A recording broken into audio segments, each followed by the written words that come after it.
armados no internacionales no existe. El resumen de esta transparencia es que no existe. Antes les he mencionado un caso anormal que fue la Guerra Civil Española. ¿Por qué? Sencillamente porque los dos bandos quisieron. Miren ustedes, la diferencia fundamental entre los derechos humanos y el derecho internacional humanitario es que el derecho internacional humanitario es un derecho de mínimos. Yo puedo dar más de lo que está escrito, nunca menos. Mientras que los derechos humanos, pues en un momento dado, un Estado puede restringir, puede limitar o puede suspender determinado derecho. Estoy viendo al general que me ha aclarado que no era el almirante Belgrano, sino que era el coronel Belgrano, o el general Belgrano, ¿no? General Belgrano. No era Marino, que era el buque aquel que les he mencionado. Bueno, entonces les decía que no sé, yo tengo el derecho a la libre circulación, ¿no?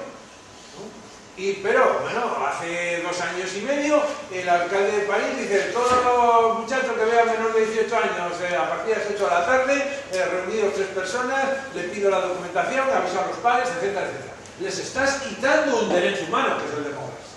Yo tengo el derecho humano a la inviolabilidad del correo, pero en un momento dado el gobierno español, ante una situación de tensión o de crisis o de lo que sea, puede decir: las cartas sospechosas que vayan de Almería a Pontevedra las abro. Está yendo contra ese derecho, pero lo puede hacer. Hay un núcleo duro que ningún gobierno, bajo ningún concepto, en ninguna circunstancia, puede ni limitar, ni restringir, ni suspender. Que lo veremos, supongo, que mañana. En cambio, hemos dicho que el derecho internacional humanitario es un derecho de mínimos. Puedo dar más. Durante la Guerra de Malvinas está escrito que los campos de prisioneros tienen que estar sobre tierra firme, lo dicen los convenios de Ginebra. En cambio, de mutuo acuerdo entre las dos partes no porque es imposible que hablen, por eso existe una cosa que se llama potencias protectoras. Cuando hay un conflicto armado internacional, cada una de las partes puede nombrar a una potencia protectora. Y lo que hablan de esas potencias protectoras es como si lo hablaran los dos que están enfrentados. Durante la Guerra de Malvinas, Argentina nombró como potencia protectora a Brasil. Y el Reino Unido nombró como potencia protectora a Suiza. Todo lo que hablaba Suiza con Brasil es como si lo estuviera hablando Argentina con el Reino Unido. Bueno, pues de esas conversaciones se acordó habilitar un buque como campo de prisioneros de guerra.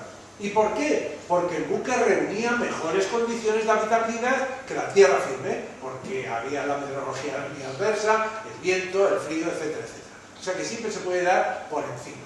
Y esa es la razón que durante la Guerra Civil Española, aunque no se tenía por qué haber aplicado, los dos bandos deciden aplicar los convenios de Ginebra.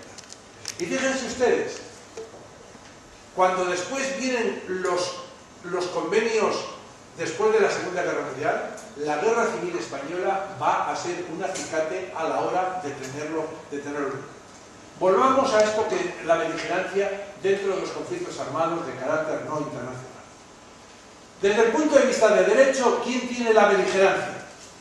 Pues si hay un reconocimiento propio, como aquí ponemos, que la República reconoció al bando rebelde su condición de beligerancia, pues bueno, eres beligerante. Si no, no. Si no, no. De hecho, nada, el conjunto vacío. O sea, de hecho, porque yo sea muy beligerante, no tengo derecho a ser beligerante. A ver si me explico. No importa, vamos a suponer que yo soy el líder de un grupo armado muy importante y me estoy enfrentando a un gobierno instituido. Por muy importante que yo sea, por muchas acciones militares que esté llevando a cabo, nada de eso me confiere el título de beligerante. El título de beligerante me lo tiene que dar el propio país. El propio país. Si no me explico, que seguro que no me explico bien, pues luego podemos volver a este tema. Porque yo apoyo a un beligerante. Durante el conflicto de Vietnam, pues entonces resulta que China apoya a una parte del Vietnam, a Vietnam del Norte, y Estados Unidos apoya a Vietnam del Sur. China y Estados Unidos eran beligerantes entre sí. Y esto es muy importante. ¿Por qué? Fíjense ustedes, supongamos que existiera ya el concepto de conflicto armado internacionalizado.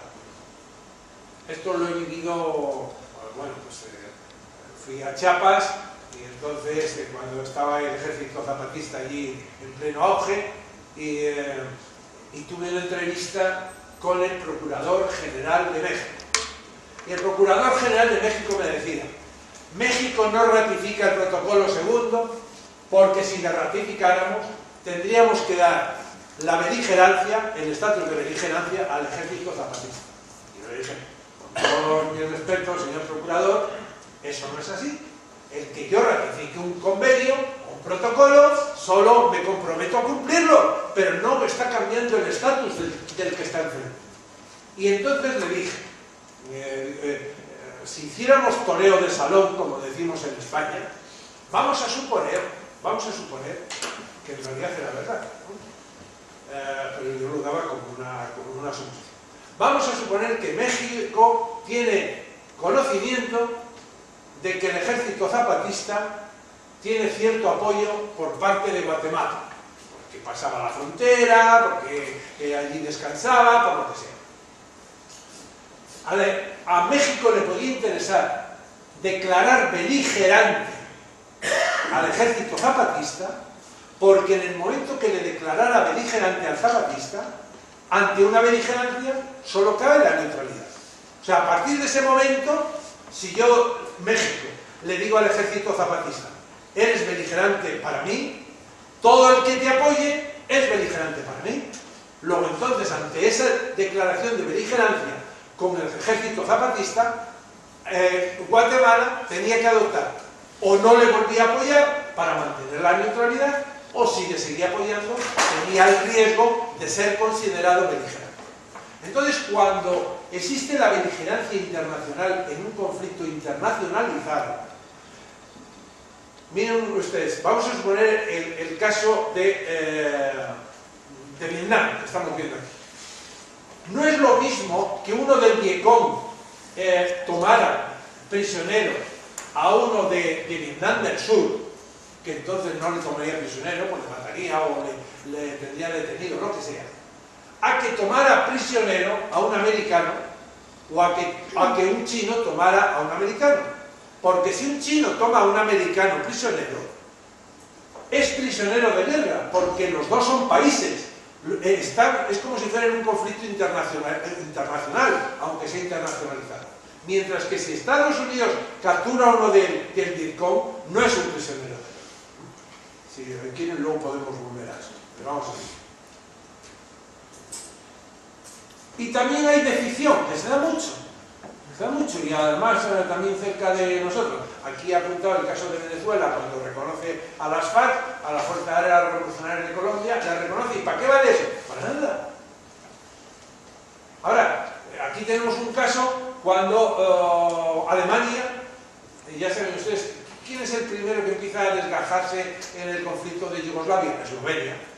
Eslovenia, pues bueno, tenía su propio idioma, eran todos católicos, eran más Europa Central, etcétera, etcétera. Y entonces se hace independiente en esa guerra de los 10 días. Y viene Alemania y la reconoce. Y en ese momento la Unión Europea, para dar una muestra al mundo de que estábamos muy unidos, nos pusimos todos de acuerdo con Alemania para reconocerlo. ¿Para qué sirve eso? Para nada. Para nada. El único que puede dar el estatus de beligerancia a un enemigo es el propio país. El único que le podía haber dado el estatus de beligerancia a Eslovenia tenía que haber sido Belgrado. El único que puede dar el estatus de beligerancia al ejército zapatista es México. El único que le puede dar a las FARC es Colombia. Y al sendero, pues tiene que ser Perú. Pero no vale que yo venga aquí dando... ¿Qué ha pasado ahora con Siria? Ha venido Francia y ha reconocido al grupo rebelde como único interlocutor. Eso es muy serio. España también es serio lo que hemos hecho, que le hemos reconocido como interlocutor, no como único. O sea, consideramos tanto al gobierno como al grupo rebelde los dos interlocutores. Pero lo que ha hecho Francia ha sido, no, tú ya no me sirves, el único interlocutor es el grupo rebelde. ¿Pero para qué sirve eso? Bueno, pues con respecto al estatus de ese elemento, para nada, ¿no? Bueno, y otra cosa es, bueno, esto ya lo mencioné antes. Miren, la aplicación del protocolo adicional segundo a muchos países les da calambre. ¿Por qué? Porque tienen eso que antes les mencionaba a México, que en el momento que yo reconozca a un grupo armado como tal, es que le estoy reconociendo interlocutor, y no es cierto. Lo único que estoy aceptando es que en mi país hay un conflicto armado. Y entonces, este protocolo adicional segundo, lo único que me dice es que terminadas las hostilidades, se intentará dar una amnistía amplia y generosa. Se intentará. ¿Y quién la dará? El que gane. Fíjense que no dicen el gobierno, porque podía ganar el grupo armado. Pero, o sea, exigir no exige nada. No cambia el estatus para nada. Vamos a ver un poco la normativa de la guerra. Hay una teoría utópica, ¿no? Y la teoría utópica que dice no a la guerra. Pero eso es muy fácil de decir. ¿Qué se ha intentado para evitar la guerra? Pues por un lado está el derecho contra la guerra, el jus contra bellum. Y el jus contra bellum ha existido de siempre intentando que no haya guerra. Intentando no haya guerra. Es impedir el guerra. Hay una práctica realista, lo otro era utópico, porque el jus contra bellum además es que duró muy poco. Porque muy bien decías que no haya guerra, que no haya guerra. Bueno, si nadie quiere que haya guerra, pero a ver cómo conseguimos que no haya guerra, ¿no? Y hay una práctica realista que es la que está llevando por delante fundamentalmente Naciones Unidas, por eso se llama Derecho de Nueva York, ¿no? Y por un lado intenta que haya el menor número de guerras posibles. ¿Cómo se consigue eso? Con el derecho a la guerra. Aquí es importante las preposiciones. Derecho a la guerra. A veces se emplea la nomenclatura romana, pues sería el jus ad bellum, el derecho a la guerra. Y eso nos lo dice la Carta de Naciones Unidas. La Carta de Naciones Unidas, en su artículo 2, prohíbe hacer uso de la fuerza en las relaciones internacionales. Y solo admite dos excepciones. Solo admite dos excepciones.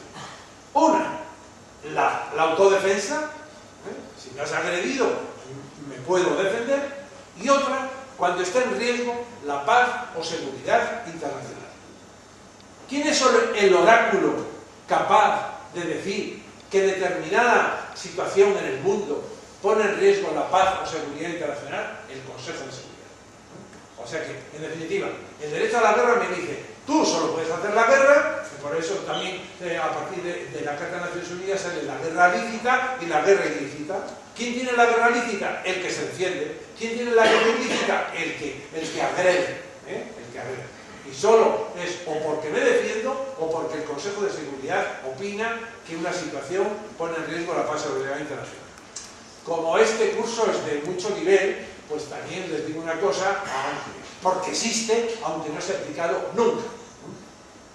Hay una resolución que se llama la resolución Hutchinson, que es del año 54, que dice algo así: ante una inoperancia permanente del Consejo de Seguridad, la Asamblea General puede dar orden para llevar a cabo una acción porque está en riesgo la paz o seguridad internacional. Pero esto no se ha aplicado nunca. ¿Y por qué no se ha aplicado? Pues por sentido común, porque si los grandes no están de acuerdo, pues mal asunto llevan las cosas. O sea, el que Haití y no sé, Burkina Faso y el otro quieran ir a no sé dónde, pues si no tienen medios, pues son declaraciones, son desideratum, pero a la hora de la verdad. Pero desde un punto de vista legal, la Asamblea General de Naciones Unidas, ante una inoperancia permanente del Consejo de Seguridad, esto sale precisamente durante la Guerra Fría y a propuesta concretamente del embajador americano que se llamaba Hutchinson, el embajador americano ante las Naciones Unidas. Y se llama la resolución Hutchinson. Bueno, entonces, vamos a, ya desde un punto de vista realista, desde un punto de vista práctico, vamos a intentar reducir las guerras. ¿Cómo? Con el derecho a la guerra, diciendo, si tú haces la guerra fuera de este contexto, es una guerra ilícita. Pero también es minimizando la virulencia ya del conflicto armado. Yo sé que, a pesar de que digo que no puede haber guerras, hay guerras. A pesar de que digo que esta guerra va a ser ilegal, hay guerras ilegales. Entonces voy a intentar que la virulencia en la guerra sea lo menos posible. Es decir, que la gente cumpla el derecho internacional humanitario. Y por eso sale el jus criminis belli, el derecho contra los criminales de guerra. Es decir, el que hace un crimen de guerra, pues que sepa que después puede ser... pero de eso, pues a lo mejor hablamos mañana más. Y otra también, minimizar los efectos. Minimizar los efectos de la guerra. ¿Cómo se consigue esto? Esto se consigue con lo que se llama el jus pacis, el derecho para la paz. El derecho para la paz tiene 4 patas. Una, prohíbe determinadas armas. Hay armas que están prohibidas, como son las armas químicas, o como son las armas biológicas, o lo que sea. Hay otras que se restringe su uso, como es el caso de las DAPA, las armas incendiarias. Las DAPA no están prohibidas, lo que pasa es que está restringido su uso. Tú solo puedes atacar a objetivos militares, no puedes atacar a un objetivo militar si está en un bosque, a no ser de que se esté parapetando en el bosque como mimetización, no puedes atacar a un objetivo militar que esté rodeado de bienes civiles, en fin, pero puedes atacar fuera de ese contexto, es decir, restringir el uso. Otro, limitar las áreas. Entonces, pues se ha declarado que la Luna, que el ultraespacio, que los fondos marinos, que la Antártida, pues son espacios donde no se pueden militarizar y donde no se pueden llevar a cabo acciones militares. Y por otro, lo que se llama el desarme, reducir los sistemas de armas. Entonces están los tratados SAL, los STAR, los SOR, los FACE, todo ese tipo de estados que supongo que habrán estudiado y que se lo repetirán en otras conferencias. Y por otro lado hay una reacción humanitaria. ¿Se acuerdan? En el primer caso, aquí eran utópicos y no a la guerra. Bueno, ya han dicho que no a la guerra, pero después resulta que hay guerra. Hay una práctica realista y hemos dicho, pues vamos a intentar que primero que el que haga la guerra cumpla las leyes y minimizar el número de víctimas. Pero hay otra que es una reacción humanitaria. Y la reacción humanitaria lo que pretende es, por un lado, limitar los modos, los usos en la guerra, las tácticas, ¿con qué? Con el derecho de la guerra. Con el derecho de la guerra. Y por otro lado, proteger a las víctimas, que es con el derecho internacional humanitario. Hay mucha gente que dice, bueno, es que es lo mismo el derecho de la guerra que el derecho internacional humanitario. Es que yo cuando hablo con militares les hablo del derecho a la guerra y cuando hablo con civiles les hablo del derecho internacional humanitario. Pues con el nivel de este curso les puedo decir que no es así. A lo mejor ahora sí. A lo mejor dicho, ahora sí. Pero desde el año 77. O sea que el derecho de la guerra nace en un sitio que es en La Haya y va buscando las leyes de uso de la guerra y dice lo que son objetivos y cómo puedo yo hacer uso de las armas. Y el derecho internacional humanitario nace en Ginebra, y ese derecho va preocupándose exclusivamente de proteger a las víctimas, ¿no? A los heridos, a los enfermos, a los náufragos, etcétera, etcétera. Y llega un momento, uno ha nacido en 1899 y en el otro en 1864. Y los dos discurren paralelamente, hasta que llega un momento en que confluyen en los protocolos adicionales de Ginebra, en 1977. Y a partir de ese momento, los protocolos ya no solo hablan de proteger a las víctimas de la guerra, sino también de los medios de uso de la guerra. O sea que desde 1977, pues hay gente que eso lo llama Derecho Internacional Humanitario Moderno y otros que lo llaman Derecho Internacional de los Conflictos Armados, como lo llamamos en la OTAN. Pero decir inicialmente que el derecho de la guerra es lo mismo que el derecho internacional humanitario, pues bueno, si saben la diferencia, lo pueden decir de una manera para no repetirse, pero no es lo mismo. Nosotros en aviación, los pilotos decimos que hacemos acrobacía, pero no se nos ocurre en un dictado a describir acrobacía con un acento en la I, pero es una cosa coloquial, sabemos que se dice acrobacia. Bueno, pues a mí no me importa que ustedes digan, bueno, es que es lo mismo si saben que no es lo mismo. porque no es lo mismo. Y de hecho, por eso a uno se le llama derecho a la Haya y a otro se le llama derecho de género. Y otra es establecer unos mínimos de protección.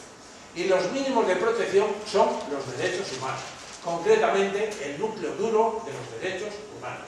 Hemos quedado que los derechos humanos son muchos, pero de entrada unos son deseables. O sea que es que, vamos a ver, yo puedo tener el derecho humano a tener un trabajo, o una vivienda, pero eso no quiere decir que la comunidad internacional me va a dar un puesto de trabajo o me va a dar una vivienda. En cambio hay otros que son intrínsecos, que son básicos, y es que esos tiene que ser el Estado el que se preocupe de que no se me violen esos derechos. Porque aprovecho para decir una cosa. Los hombres cometemos delitos. El que viola los derechos humanos es el Estado. Los hombres, yo puedo matar a alguien y eso no va contra el derecho a la vida, eso es un crimen corriente y moliente. Mientras que el Estado es el que viola mis derechos humanos. Sí, igual que sería estúpido que una manifestación de parados fuese el ministro o la ministra de Empleo agarrando la pancarta, porque son los parados los que buscan empleo, pues también sería un poco raro que una manifestación contra el terrorismo fuera aguantando la pancarta el ministro del Interior, porque esa manifestación debería ir al Ministerio del Interior. Si yo no puedo salir a la calle porque me puede matar una organización terrorista, ¿quién tiene la culpa? Obviamente el terrorista. Obviamente el terrorista. Pero, ¿quién tiene que evitar que el terrorista no me mate a mí? El Estado, porque yo le pago los impuestos y entonces el Estado que modifica las leyes, que aumente los cuerpos de fuerza de seguridad del Estado, que haga lo que le parezca oportuno. Pero no tengo que ser yo el que lo haga. Lo que ocurre es que en ocasiones determinadas personas, en un momento dado, somos Estado. Como le puede pasar a los cuerpos y fuerzas de seguridad de Estado, como le puede pasar a un juez, como le puede pasar a una fuerza armada. Y entonces, en ese momento, el crimen que está cometiendo ese individuo es muchísimo más grave, porque ya no es que ha matado a una persona, es que a lo mejor lo que ha hecho ha sido ir contra el derecho a la vida de esa persona. Porque el que le tenía que proteger, no solo no la ha protegido, sino que encima se la ha llevado a parar. De esta manera, luego podemos hablar más de lo que quiera. ¿Cómo ha ido evolucionando el derecho internacional? Hemos dicho que esto empieza, aquí vemos, en 1899, pues sale la primera conferencia de la paz de La Haya, y entonces la guerra, como antes les mencionaba, era un instrumento político más, o sea que un Estado hacía uso de la fuerza pues para sus fines, lo que él estaba buscando. Entonces, ¿qué se plantea en La Haya? Regular la guerra. Quizá hubiera sido el ideal en ese momento no solo regularla, sino haberla definido, pero solo la regula. El siguiente es en 1907, también la segunda conferencia de paz de La Haya. Fíjense ustedes, es curioso que en las conferencias de La Haya se considera derecho consuetudinario porque a ellas asistieron la mayor parte del mundo civilizado que existía entonces. No asistió todo el mundo. No sé si en una fueron 20 y tantos países y en otra 50 y tantos, pero es que había pocos más en el mundo.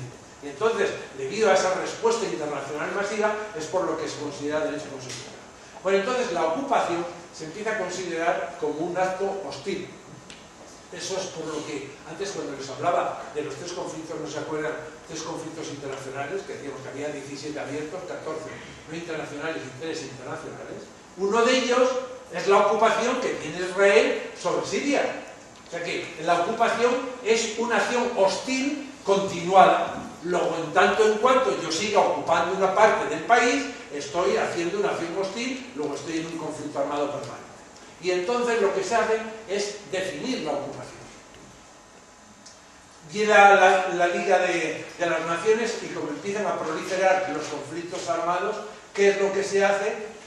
Establecer herramientas para evitarlo. pasa es que, por desgracia, la historia nos dice que la Liga de las Naciones pues, fue muy poco eficaz, porque después vino la Segunda Guerra Mundial y no fue incapaz de evitarlo, ¿no?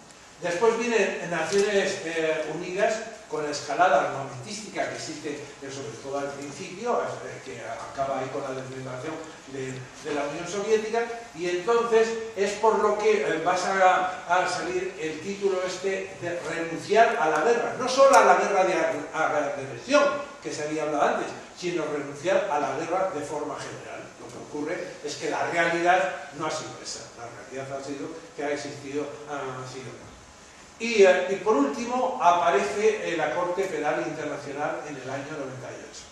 Y entonces, como existe el riesgo de agresión de países fuertes, ¿qué hace? Va a definir la agresión, pero aprovecho para decirles que la agresión está definida, pero no está tipificada.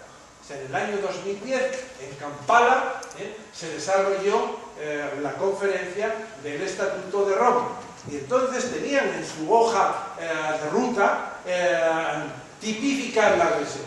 Pues no ha salido tipificada. ¿Y por qué no sale tipificada la agresión? Pues por lo que antes les mencionaba. Normalmente el responsable de una agresión es el presidente del gobierno o es el jefe del Estado. Y entonces pues son los primeros interesados que le dicen al embajador plenipotenciario que existe esto: oye, tú cuando salga lo de la agresión, tú di que no. Y ya está, no les interesa nada. ¿Qué pasa en los conflictos armados actuales?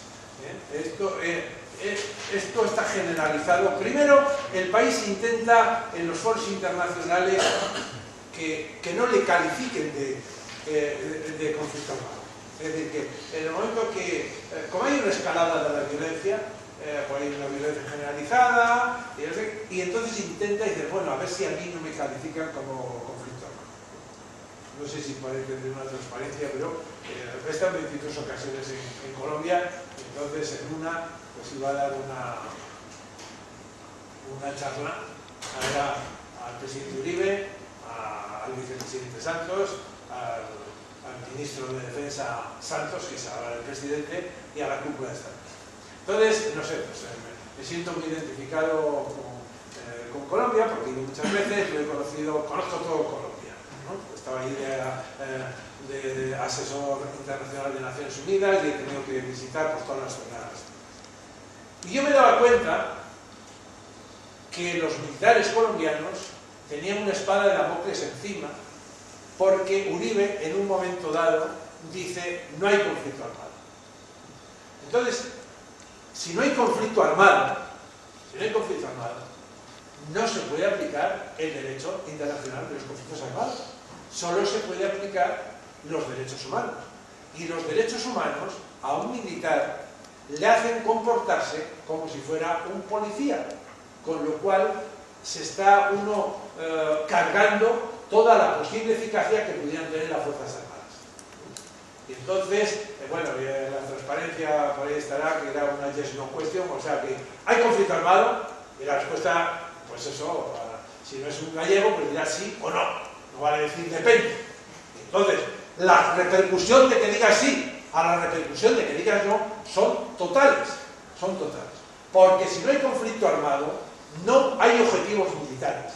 Si no hay objetivos militares, no puedo llevar a cabo operaciones ofensivas. Solo puedo aplicar la fuerza cuando en defensa propia o en defensa de un tercero. Luego tengo que esperar a que me ataquen para yo defender. Pero además me tengo que defender proporcionalmente al ataque, cosa que no sucede en un conflicto armado. Y entonces, si yo tengo enfrente a las FARC con una K-47, no la puedo atacar con helicópteros, porque sería desproporcionado, ¿no? O sea, que quiero decir que estas decisiones, estamos aquí hablando en el campo político, que esto es real, esto sucede. Ya se encargan de decir, bueno, Uribe tendría sus razones, que eran razones de turismo, razones de inversión extranjera, razones de crear un clima de tranquilidad y de naturalidad en el país, o de normalidad en el país, pero eso después repercute en las elecciones. Bueno, en definitiva, se intenta conseguir de los foros internacionales que nos califiquen beneficiosamente la situación. Si ya nos han puesto conflicto armado porque no hay... porque yo me acuerdo que yo le decía al presidente Uribe, el presidente, mire, en Ginebra hay el Museo de la Cruz Roja, ¿no? Y el Museo de la Cruz Roja, pues está desde el inicio de la Cruz Roja, hay una placa por cada año donde figuran los conflictos armados que ha habido en ese año, ¿no? Y entonces desde el año 50 y tantos aparece la palabra Colombia hasta ahora. O sea que decía, usted puede decir que no hay conflicto armado, pero si es que cualquiera que usted le pregunte sabe que aquí hay conflicto armado. Y si yo iba a dar clase a la gente, y resultaba que la gente no solo estaba vestida de camuflaje, sino que entraba con las armas en la clase y las dejaba atrás, pues eso aquí no tienen ustedes las armas atrás, aunque alguno de ustedes porte armas. Luego es que la situación era...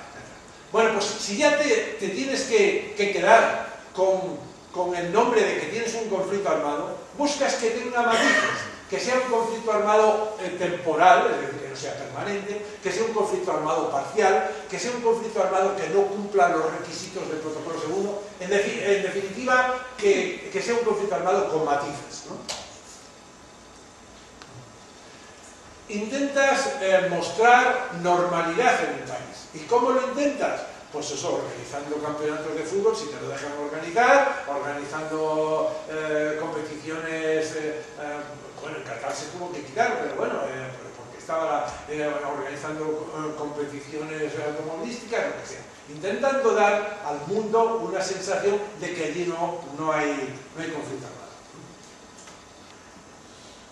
Un peligro muy importante para la aplicación de este derecho es que se intenta desprestigiar al adversario, ¿no? Y yo me acuerdo que les decía, digo, si yo soy soldado y a mí me están diciendo que el que tengo enfrente es un terrorista, es un bandido, es un delincuente, es un criminal, es un lo que sea, ¿cómo me piden que cuando yo le capture, que le acabo de capturar y resulta que él había matado a 2 compañeros míos, ahora yo le voy a proteger, le voy a aplicar el derecho internacional humanitario? Es muy difícil cambiar el chip, porque me han estado diciendo pues un odio, que el odio va en contra de la eficacia además militar, pero encima es que después puede tener consecuencias, como de hecho se está viendo con esos famosos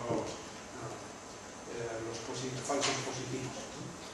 Y después también se da una imagen de tolerancia, ¿no? No, aquí hay libertad de política, hay libertad de religión, hay libertad... A pesar de que el conflicto pudiera ser esos motivos fundamentales, se intenta que la prensa internacional nos plantee como algo...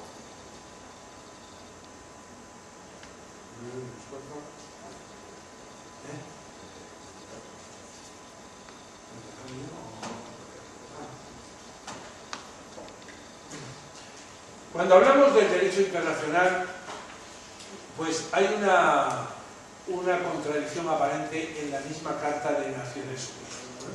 Porque si en la Carta de Naciones Unidas, como antes decíamos, por un lado prohíbe la guerra, por otro lado, en el preámbulo habla de la protección de los derechos humanos.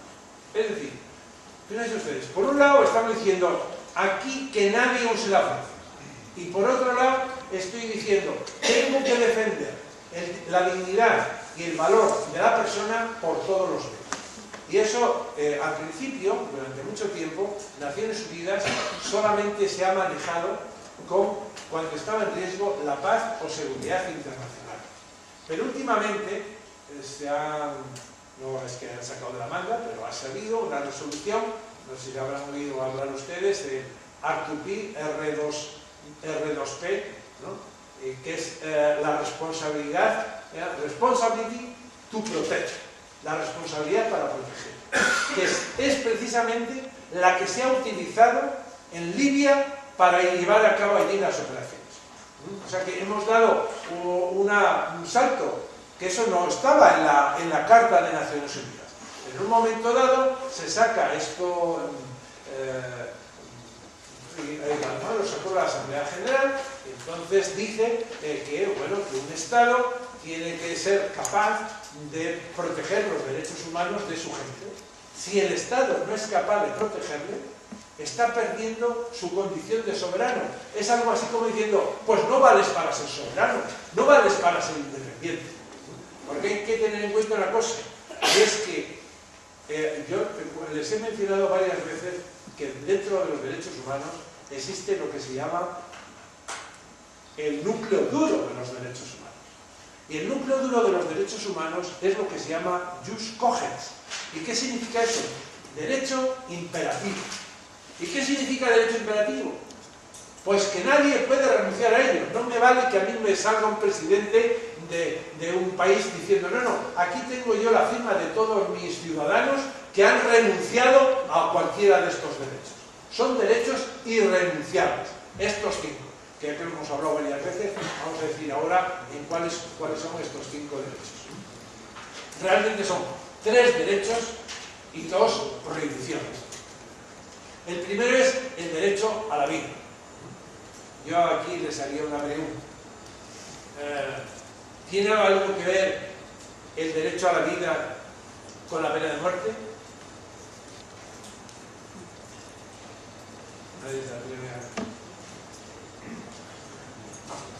Bueno, pues la respuesta breve, como dicen los ingleses, es no.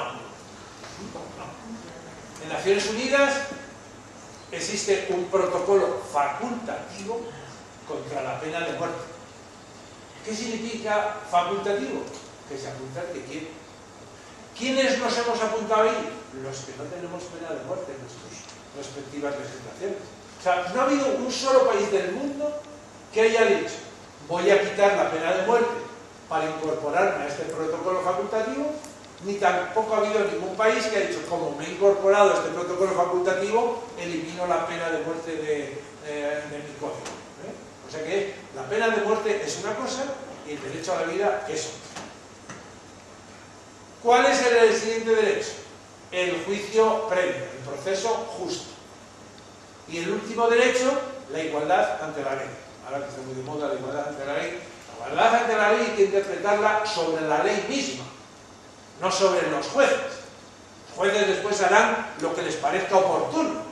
Pero lo que la ley no puede hacer es que tenga diferencias de unos que otros.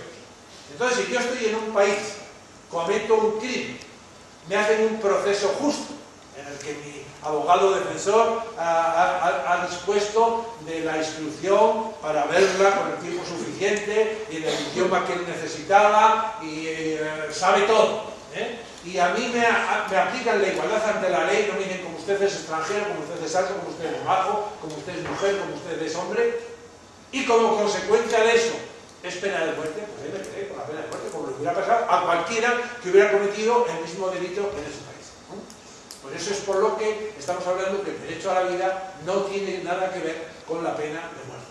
Entonces alguien diría, o les digo yo a ustedes, si yo voy por la calle, ahora no porque está en alto del fuego, permanente, pero mata un etarra, ¿ha ido contra mi derecho a la vida?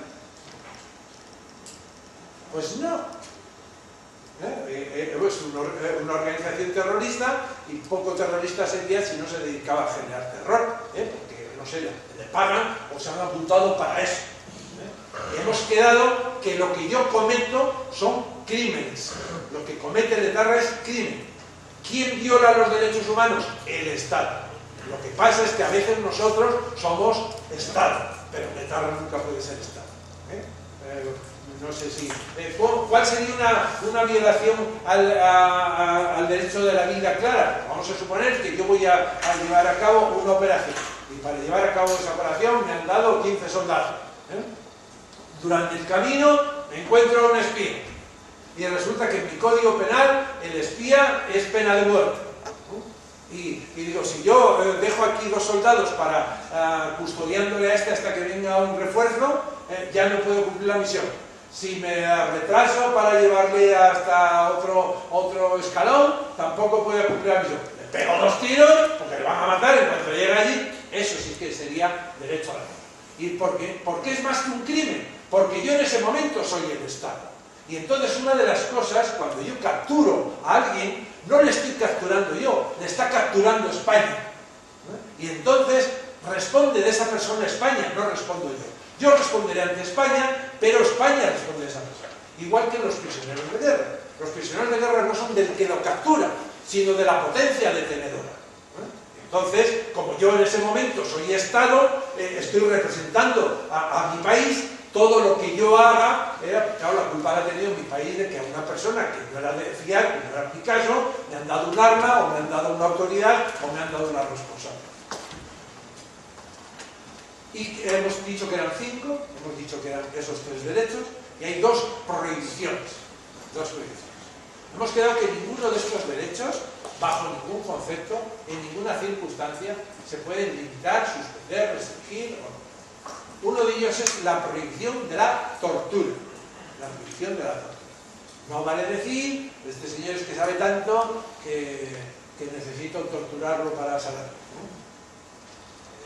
Hace mes y medio estaba en el Ecuador, dando un curso era para jueces, fiscales y curiosamente y periodistas. Y entonces me acuerdo que un juez me dijo, me habló de una película que a lo mejor han visto ustedes, yo no la había visto en ese momento, no sé ni cómo se llama, pero alguien que capturan que ha colocado 4 bombas nucleares en Nueva York, no sé dónde, y entonces le torturan para sacar la información donde estaban esas bombas. Entonces me lo comenta un genio, vamos a ver, si a mí me traen una persona que ha torturado a alguien para sacarle dónde había colocado las bombas nucleares y como consecuencia de esa tortura se ha obtenido esta información y como consecuencia de esta información se han salvado 20.000 vidas, ¿qué se hace? ¿No? Bueno, pues el juez es usted, no voy a ser yo, ¿no? Pero desde mi punto de vista, para mí ese es un torturador. Es un torturador por muy temprano que se levante. Otra cosa es que a la hora de juzgarle tenga en cuenta pues, atenuantes o eximentes o lo que sea, pero la tortura era. La tortura era. Entonces, ¿cuándo empieza a ser el riesgo? Vamos a suponer, bueno, ya acabamos, y el último, la última prohibición es la esclavitud. No va a decir, no, como no tengo suficientes soldados, pues me voy a Camerún y me traigo ahí 200 y me pago lo que vean. Les iba a poner yo unos casos. Vamos a suponer el comisario Peláez tortura a todos los detenidos que pasan por sus manos. ¿Eso va contra los derechos humanos?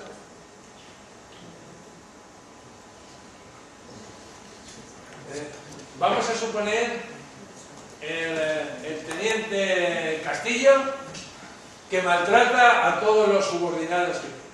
¿Va contra los derechos humanos?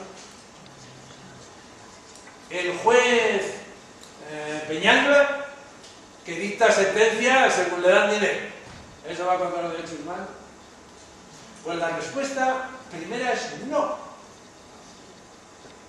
Tanto ese policía como ese oficial, como ese juez, son personas indignas que tenían que estar en la cárcel.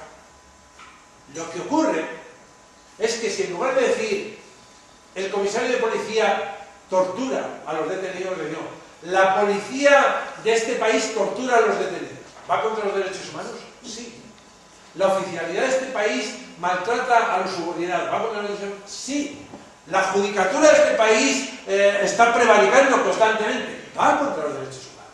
¿Por qué? Porque es generalizado. Entonces, cuando un crimen es generalizado o institucionalizado, o lo más grave, que a veces se da, inducido, o sea, desde arriba, que se ha inducido, lo que pasa es que suele ser muy difícil de demostrar que ha sido inducido, entonces eso ya sí es violación de los derechos humanos.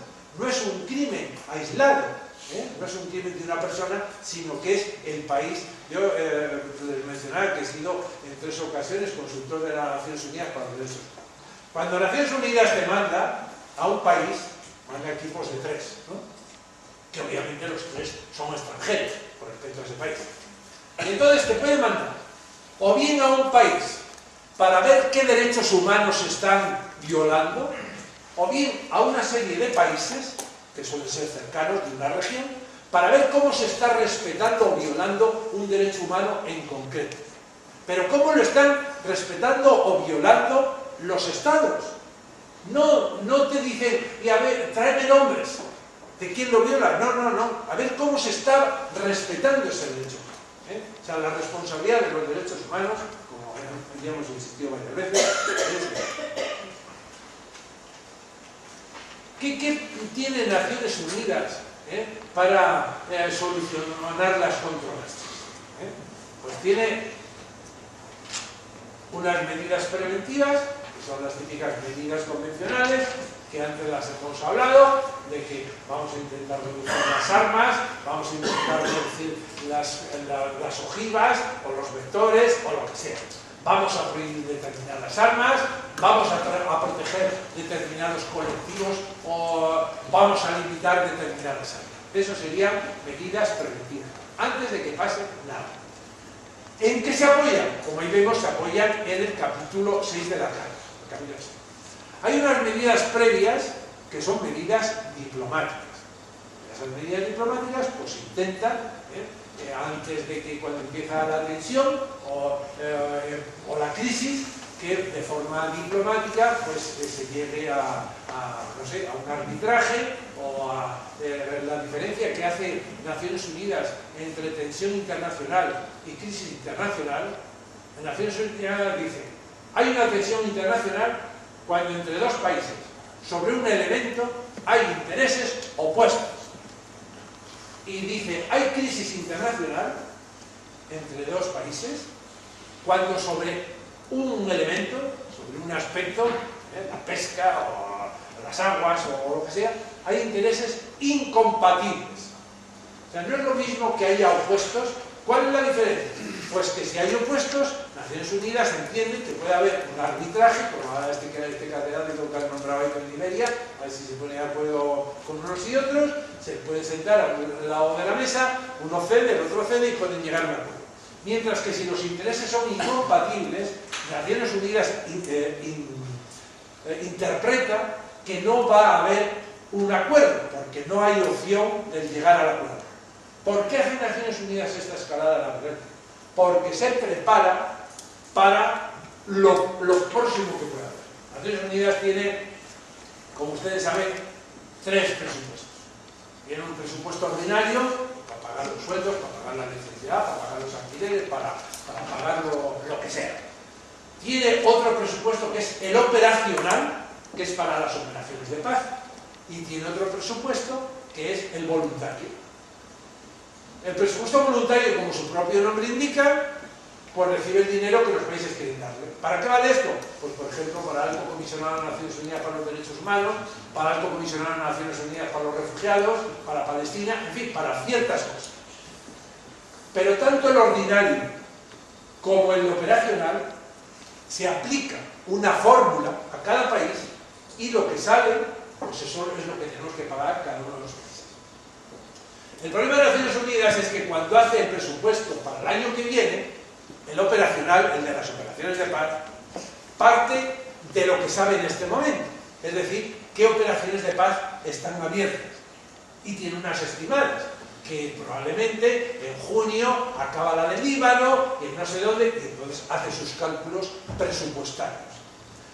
Pero como no tiene flexibilidad de presupuesto, tiene su escalada de la violencia propia, y tiene esas situaciones en el mundo de disturbios, tensiones, crisis internacionales, conflictos potenciales, conflictos abiertos, para prever lo que puede pasar al año siguiente. O sea que es una escalada de la violencia calificada como tal desde un punto de vista de presupuesto. Bueno, pues en todas las medidas diplomáticas también se amparan en el capítulo 6. Bueno, lo hemos visto ahí, perdón. De la diplomacia y el arbitraje.